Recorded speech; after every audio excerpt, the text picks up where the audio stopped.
নারায়ণগঞ্জের সিদ্ধিরগঞ্জে মোটরসাইকেলে ত্রিমুখী সংঘর্ষে রাতুল ইসলাম রবি নামের এক তরুণ নিহত হয়েছেন। এ সময় অন্তত 4 জন আহতের খবর পাওয়া গেছে।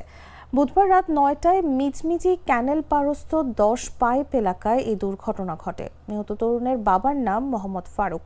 তারা 1 নম্বর ওয়ার্ডের পাগলাবাড়ি এলাকার বাসিন্দা। আহত দুজন হলেন হাবিব ও বিজয়। এছাড়া এখনও এক দম্পতির বিষয়ে কিছু জানা যায়নি। প্রত্যক্ষদর্শী রোমান নামের একজন জানিয়েছেন, আমরা জালকুড়ির দিকে যাওয়ার পথে একসঙ্গে 3টি মোটরসাইকেল মুখোমুখি সংঘর্ষ হয়। এতে একজন ঘটনাস্থলে মারা যান, আর কয়েকজন আহত হয়েছেন। মূলত নিহত এবং তার বন্ধুরা দ্রুত গতিতে গাড়ি চালাচ্ছিল এবং আরেক পাশ থেকে এক দম্পতি তাদের শিশু সন্তানকে নিয়ে ফিরছিলেন। ঘটনাস্থলে থাকা সিদ্ধিরগঞ্জ থানার উপপরিদর্শক এসআই বজলুর রহমান জানিয়েছেন, দুর্ঘটনা হওয়া 2টি মোটরসাইকেল আমাদের হেফাজতে আছে এবং আরেকটি গাড়ি সহ দম্পতির খোঁজ পায়নি।